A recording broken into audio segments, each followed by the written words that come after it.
جھوٹ انسانیت کے خلاف ہے۔ اسی چیز نے سرکار دو عالم صلی اللہ علیہ وسلم کو وہ جہالت، عرب کا کیا ماحول تھا؟ جاہل ماحول تھا۔ اس جہالت کے ماحول میں سرکار دو عالم صلی اللہ علیہ وسلم کو عزت ملی، تو اسی سچائی کی وجہ سے، اسی امانت داری کی وجہ سے ملی۔ تو سمجھ میں آئی بات؟ تو سرکار کا طریقہ ہی یہ تھا کہ سچائی۔ سب سے پہلے سرکار نے ہم کو کیا درس دیا؟ سب سے پہلے کیا درس دیا؟ سچائی۔ سرکار دو عالم صلی اللہ علیہ وسلم کا درس 40 سال تک، آپ کی عمر کے 40 سال کی عمر تک آپ نے سچائی کا درس دیا، سچائی کا درس دیا، سچائی کا درس دیا۔ تو یہ درس اگر چھوڑ کر ہم اپنی زندگی بسر کریں گے تو یاد رکھو زندگی بیکار ہو جائے گی۔ بات سمجھ میں؟ ایمان ماں باپ کی وجہ سے ہمیں ملا ہے، یہ ایمان کافی نہیں ہے۔ ایمان کامل ہونا چاہیے۔ ایمان کامل کے لیے تم مومن ہونا چاہیے، تم کو ایمان لانا چاہیے۔ یہ خاندانی ایمان سے کچھ بھی ہونے والا نہیں ہے، بلکہ تم سچے معنوں میں مومن بننا چاہیے۔ تم سچے معنوں میں ایمان والے بننا ہے تو سرکار دو عالم صلی اللہ علیہ وسلم کی سیرت جاننا ہے، اور سرکار دو عالم صلی اللہ علیہ وسلم کے احکام کو جاننا ہے، اور سرکار نے جو کر کے ہم کو سکھایا ہے اس پر ہمیں بھی قائم رہنا ہے۔ تو سب سے پہلا درس ہی سرکار نے کیا دیا؟ سچائی کو تھاما، سچے رہے، اور سچے آپ کے سوا کون سچے ہو سکتے ہیں؟ آپ ہی تو سچے ہیں۔ سچائی تو آپ سے ہے،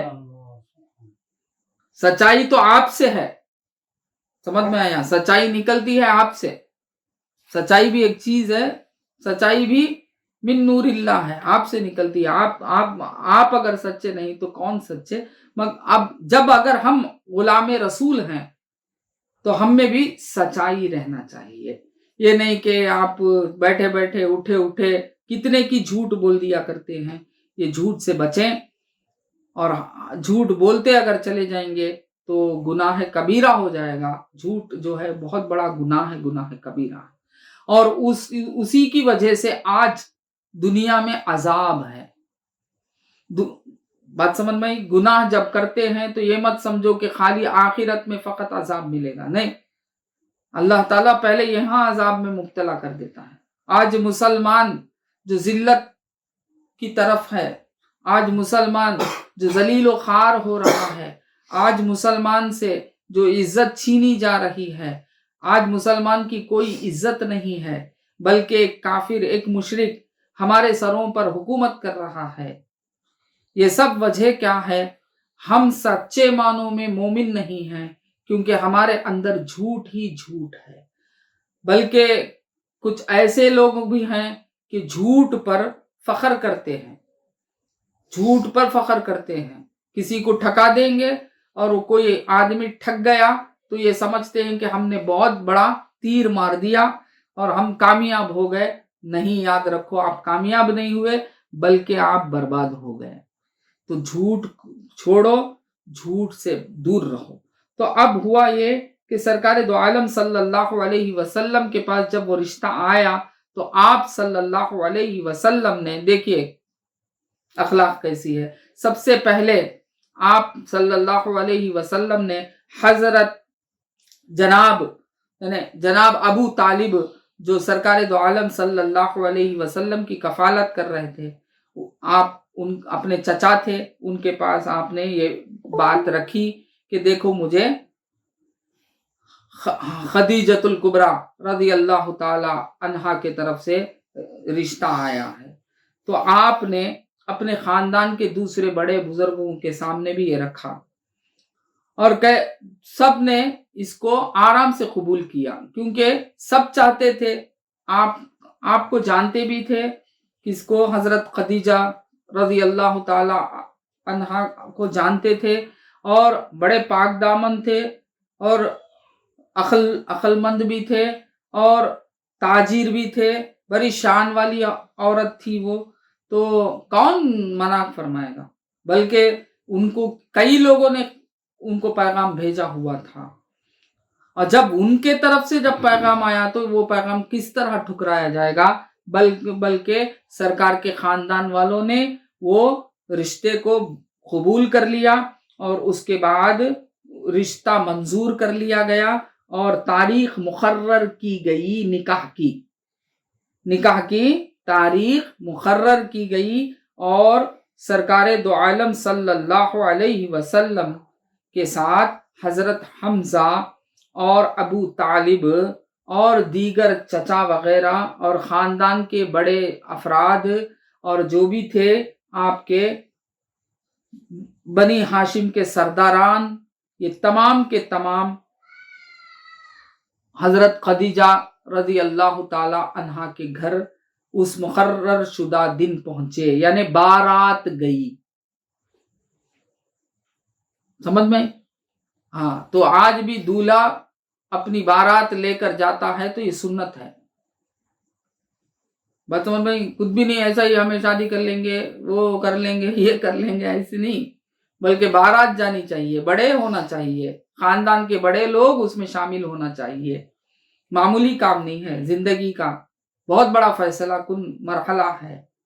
بات سمجھ میں؟ ایسا ہی سرکار کو خطبہ یعنی پیغام آیا اور سرکار قبول کر لیے اور سرکار ہی جا کر شادی کر لیا، ایسا نہیں، بلکہ سرکار نے اپنے بزرگوں کے سامنے اس پیغام کو رکھا، اور وہ بزرگان جو خاندان کے بزرگ تھے وہ لوگ سب اکٹھا ہوئے اور سب مل کر بارات بنا کر حضور صلی اللہ علیہ وسلم کے ساتھ جو وقت مقررہ ہوا تھا حضرت بی بی خدیجۃ الکبریٰ رضی اللہ تعالی عنہا کے مکان پر تشریف لے گئے اور نکاح ہوا.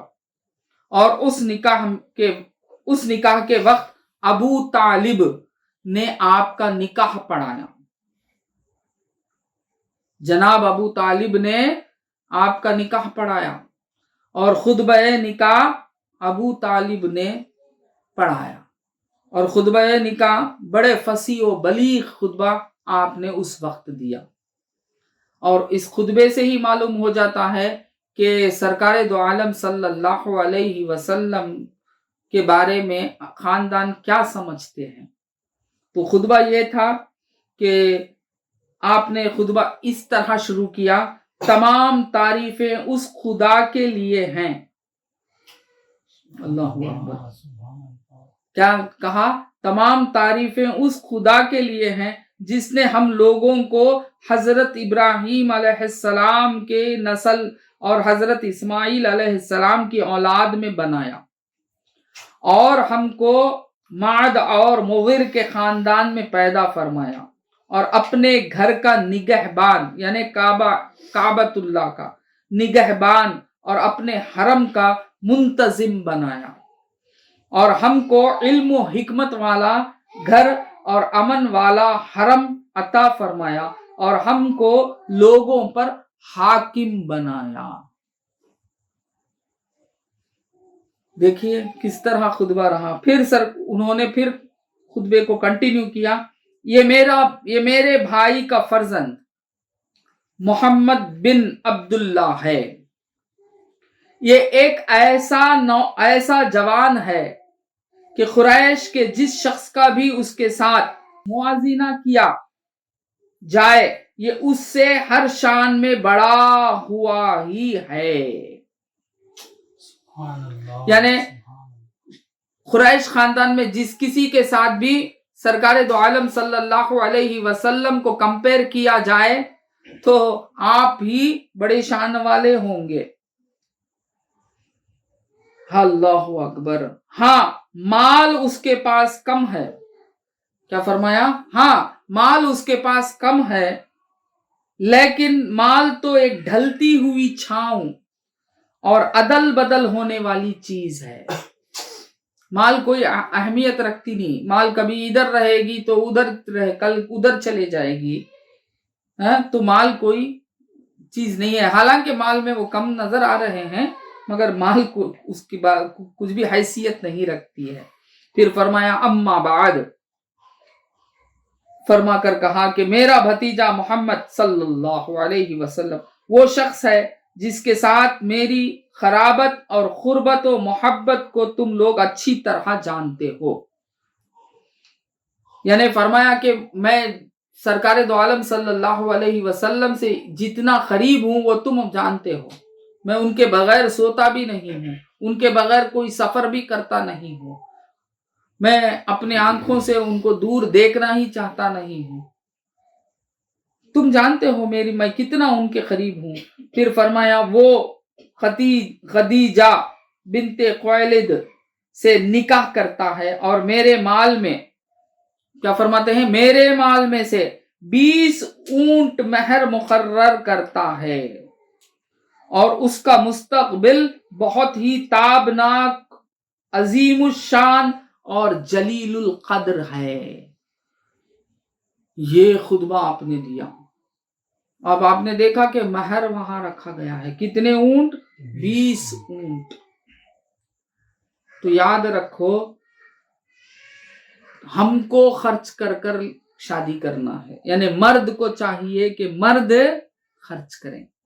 یہاں یہ نہیں دیکھا گیا کہ یہ تو مالدار عورت ہے، ان کو تو بس تھوڑی سی رقم اگر مہر دے دیں کافی ہے. نہیں، بلکہ باقاعدہ فرماتے ہیں کہ میرے مال میں سے، ان کے پاس تو مال نہیں ہے، یہ تو میری کفالت میں ہے، میرے مال سے میں انہیں 20 اونٹ عطا کرتا ہوں مہر. تو یاد رکھو مہر زیادہ سے زیادہ رکھو، اپنے حیثیت کے لائق. زیادہ زیادہ مطلب حیثیت سے اوپر مت جاؤ، قرضدار مت بن جاؤ، گرفتاری میں مت آ جاؤ. بات سمجھ میں آئی؟ قرضدار مت بننا. شادی قرضدار بن کو شادی کریں گے تو اس کے بعد زندگی پوری قبرستان. شادی بہت اطمینان سے اپنے حیثیت کے لائق کرنا. وہ بولیں گے ہاتھی داغ لگا لیا تو چومٹی بھی اگر داغ لگا لے تو کیا ہوگا؟ وہ مثال کچھ دیتے، ہاتھی لگایا داغ، چومٹی لگا لے داغ. ہاتھی لگایا بول کو چومٹی اگر داغ لگا لے تو زندگی اتنی رہیں گی چومٹی کی، ہے نا. وہ ہاتھی ہے، وہ داغ لگایا ہے، اس کی تو زندگی قائم رہے گی. چومٹی اگر جا کے داغ لگا لے تو چومٹی کی حقیقت ہی نہیں رہے گی. ویسا ہی یاد رکھو شادی جو ہوتی ہے نا، شادی میں ایک دم ہنگامہ بھی نہ کرنا اور کچھ بھی نہیں سو رہ جانا نہیں. اپنے اپنے حیثیت کے لائق شادی کیا کرو. اور یہ مت دیکھو کہ کسی کی شادی کچھ اور ہوتی ہے تو اسے نیچی نظر سے مت دیکھا کرو. بات سمجھ میں ہی؟ اسے کوئی بڑی زوردار دھوم دھام سے شادی کرتا ہے، اسے اونچی نظر سے مت دیکھا کرو. وہ اپنے حیثیت سے کرتا ہے یا نہیں کرتا ہے دیکھو. اگر قرض لے کے کر رہا ہے تو برباد ہو جائے گا کل. بات سمجھ میں؟ قرض لے کر اگر دھوم دھام سے شادی کر رہا ہے برباد ہو جائے گا. اسی طرح اگر حیثیت رکھنے کے باوجود وہ اچھی طریقے سے شادی نہیں کرتا ہے تو بھی وہ بھی دیوانہ ہے، بے وقوف ہے. کیونکہ حیثیت اللہ تعالیٰ نے دیا ہے، اس حیثیت کے اعتبار سے خوشی اختیار کرنا ہے. اس عالم میں اللہ تعالیٰ نے بھیجا خوش ہونے کے لیے. بات سمجھ میں آئی؟ حق اور حلال کے ذریعے سے خوش ہونا چاہیے. قناعت پر قائم رہتے ہوئے آپ کو کام کرنا چاہیے. ایسا نہیں کہ کسی نے کی شادی دھوم دھام میں بھی ویسا ہی کروں گا، نہیں، ایسا نہیں. کسی نے شادی کچھ بھی نہیں سو کیا میں بھی ویسا ہی کروں گا، نہیں. اگر تجھ کو حیثیت ہے تو اپنے حیثیت کے مطابق کر. سرکار دو عالم صلی اللہ علیہ وسلم نے ولیمہ فرمایا اور یہ تاکید بھی فرمائی کہ ولیمہ کم سے کم 1 بکری کا تو کر. تو اس کا الٹا معنی لے لیے، 1 بکری کا ہی ولیمہ ہونا، نہیں، ایسا نہیں. کم سے کم اگر تیری حیثیت نہیں تو اتنا تو کر، خاموش مت بیٹھ، بلکہ اتنی حیثیت تو پیدا کر کیونکہ تو شادی کر رہا ہے. اگر تیری حیثیت ہی نہیں ہے تو شادی کرا تو اب تو خود ہی کھانے کے قابل نہیں ہے تو دوسرے کو کیا کھلائے گا؟ اب تو نہ بیوی کو کھلا سکتا، تو بچے کو نہ کھلا سکتا، تو کیا ہوگا؟ زندگی کیسی گزرے گی؟ ہنگاموں کی گزرے گی نا، دھوم دھڑلہ ہو جائے گا نا، طلاق تک مسئلہ پہنچ جائے گا. خوشی کا ماحول جا کر غم کا ماحول پیدا ہو جائے گا کیونکہ تیرے پاس حیثیت ہی نہیں ہے. تو حیثیت جس کے پاس نہیں ہے وہ تو روزہ رکھے. بات سمجھ میں؟ حیثیت ہے تو شادی کرے. بات سمجھ میں؟ شادی باپ کے اوپر نہیں، ماں کے اوپر نہیں، کسی بھائی کے اوپر نہیں، کسی کے اوپر نہیں، خود کے اوپر خود شادی کرتا ہے. تو اسی لیے شادی کا پہلا مرحلہ ہی دوسروں کو کھلانے والا مرحلہ سرکار نے بنایا. بات سمجھ میں؟ کیونکہ اب تجھے فقط کھانے والا نہیں ہے، تو دوسروں کو کھلانا ہے. اب یہاں سے کام تجھے اپنی فکر چھوڑ کے دوسروں کی فکر کرنا ہے. تو شادی کا پہلا مرحلہ ہی جسے ولیمہ کہتے، یہ ولیمہ پہلا مرحلہ ہے نا. یہی سرکار نے کیا کہا، کم سے کم تیری حیثیت کچھ بھی نہ ہو تو کم سے کم اتنی حیثیت تو پیدا کر کہ ایک بکری کی دعوت تو کر دے. تبھی تجھے تیرے اندر دوسروں کو کھلانے کا جذبہ جب پیدا ہوگا، تبھی تو اپنے بیوی بچوں کو بھی برابر طریقے سے کھلائے گا پلائے گا. بات سمجھ میں آئی؟ تجھے اگر دوسروں کو کھلانے کی طاقت ہی نہیں رہے گی، تو کیا بیوی بچوں کو کس طرح پالے گا؟ بات سمجھ میں؟ تو حیثیت جیسی ہے ویسا کریں. تو یہاں بھی دیکھیے حیثیت کے لائق شادی ہو رہی ہے اور باقاعدہ مہر 20 اونٹ کا دیا جا رہا ہے، اور سرکار دو عالم صلی اللہ علیہ وسلم کی اس طرح شادی ہوئی. اور حضرت بی بی خدیجۃ الکبریٰ رضی اللہ تعالی عنہا تقریباً 25 برس تک سرکار دو عالم صلی اللہ علیہ وسلم کی خدمت میں رہی. کتنے برس تک؟ 25 برس تک سرکار دو عالم صلی اللہ علیہ وسلم کے آپ خدمت میں رہی. یعنی حضور صلی اللہ علیہ وسلم کی عمر اس شادی کے وقت 25 سال کی تھی، اور حضرت خدیجہ رضی اللہ تعالی عنہا کی عمر 40 سال کی تھی. بات سمجھ میں؟ 40 سال کی تھی. یہ نہیں دیکھا گیا کہ وہ بڑی عمر کے ہیں، یہ دیکھا گیا کہ وہ اخلاق والی ہیں، یہ دیکھا گیا کہ وہ ان کا نام طاہرہ کے نام سے مشہور ہے، یہ دیکھا گیا کہ وہ بہت اچھے اور بڑے گھرانے والے ہیں. بات سمجھ میں؟ یہ دیکھا گیا. تو ہم کو بھی یہ دیکھنا افضل ہے کہ گھرانہ بڑا ہو، اچھا ہو، نیک ہو. بات سمجھ میں؟ تو 25 سال تک سرکار کی خدمت میں حضرت خدیجۃ الکبریٰ رضی اللہ تعالی عنہا رہی، اور سرکار نے دوسرا نکاح کیا ہی نہیں. کب تک؟ جب تک آپ نکاح میں تھیں. یہ دشمنان رسول سرکار دو عالم صلی اللہ علیہ وسلم کو بدنام کرنے والے بہت بدنام کرتے ہیں کہ سرکار، مجھے بولنے کے لیے بھی زبان نہیں اٹھ رہی ہے کہ فلاں تھے، ایسا تھے، ویسے تھے، اتنے شادیاں کرے، وہ کرے، یہ کرے بولتے. مگر یہاں دیکھیے 25 سال کا جوان 40 سال کی عورت سے نکاح کر رہا ہے. اب یہاں ذرا سوچ لیجئے کہ کیا کس واسطے نکاح ہوا رہے گا؟ اللہ کو راضی کرنے کے لیے نکاح ہو رہا ہے. یہاں نفسانی خواہشات کو پورا کرنے کے لیے نہیں ہو رہا ہے. بات سمجھ میں آئی؟ تو ہم کو بھی چاہیے کہ ہم نفسانی خواہشات کے لیے نکاح نہیں کرنا چاہیے، بلکہ اللہ اور اس کے رسول کو راضی کرنے کے لیے نکاح کرنا چاہیے. اسی لیے النکاح من سنتی فرمایا گیا، یعنی نکاح جو ہے میری سنت ہے، یعنی مجھے راضی کرنے کے لیے آپ نکاح کیجئے. یہ نہیں کہ تم اپنے خواہشات کو پورا کرنے کے لیے نکاح کریں، بلکہ حضور صلی اللہ علیہ وسلم کو آپ راضی کرنے کے لیے نکاح کرنا چاہیے. تو سرکار دو عالم صلی اللہ علیہ وسلم کب راضی ہوں گے؟ حضور کے بتائے ہوئے طریق پر چلیں گے. تو سرکار دو عالم صلی اللہ علیہ وسلم نے بھی جب تک حضرت خدیجہ رضی اللہ تعالی عنہا نکاح پر تھیں حضور صلی اللہ علیہ وسلم کے، آپ نے دوسرا نکاح کے لیے سوچا بھی نہیں، آپ نے دوسرا نکاح کیا بھی نہیں. بات سمجھ میں آئی؟ اور آپ ہی سے سرکار دو عالم صلی اللہ علیہ وسلم کے اولاد ہوئے. حضرت خدیجۃ الکبریٰ رضی اللہ تعالی عنہا ہی سے.